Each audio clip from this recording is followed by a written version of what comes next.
அதிமுக ஆட்சியை ஊழல் ஆட்சி சொல்றதுக்கு எப்படி அவங்க போனது? எம்ஜிஆர் காலத்துல இருந்திருக்கீங்க, கல்வி அமைச்சராக இருந்தவர். என்னை பொறுத்தவரையிலும் புரட்சித் தலைவரோடு புரட்சித் தலைவர் அம்மாவோடு பயணம் செய்தவன், சிறப்பான முறையில் ஆட்சியில் பங்கு கொண்டவன். என்னை அறிமுகப்படுத்தியதே அடையாளம் காட்டியது அவர்கள்தான்.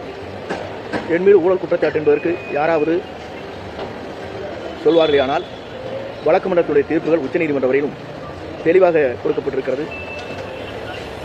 உயர்நீதிமன்றத்தில் எனக்கு விடுதலை செய்கிற போது, ஒருவரை குற்றம் சாட்டுகிற போது அந்த குற்றச்சாட்டுகளை பொறுத்தவரையிலும் அவருடைய வாழ்க்கை 5 ஆண்டு காலம் அரசியல் வாழ்க்கை ஏற்பட்டிருக்கிற நிலைப்பாடுகளை நாங்கள் எண்ணி பார்க்கின்ற போது உண்மையிலேயே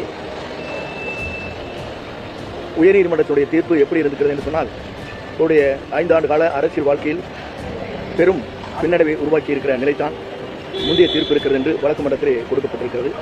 ஆகவே நான் தூய்மையானவன் என்பதை உயர்நீதிமன்றம் உச்சநீதிமன்றம் எனக்கு தீர்ப்பு வழங்கியிருக்கிறது. அரசியல் காழ்ப்புணர்ச்சியின் காரணமாக பல்வேறு வழக்கு தொடர்வது வழக்கம். அதன் அடிப்படையில் தொடர்ந்தார்கள். அந்த வழக்கு அனைத்தும் நான் எந்த குற்றமும் செய்யவில்லை, கூடுதலாக போக்குவரத்து கழகத்தில் வருவாய் ஈட்டியிருக்கிறார் என்றுதான் அங்கே உயர்நீதிமன்றத்தில் தீர்ப்புகள் வழங்கப்பட்டிருக்கிறது.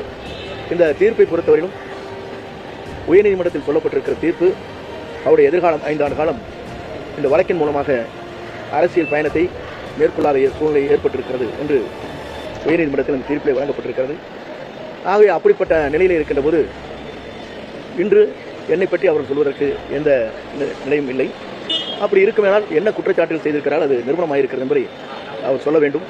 அப்படி யாராவது இது போன்ற கருத்துக்கள் சொல்வாரேயானால் அவர் மீது வழக்கு மன்றத்தின் மூலமாக வழக்குகள் தொடரப்படும்.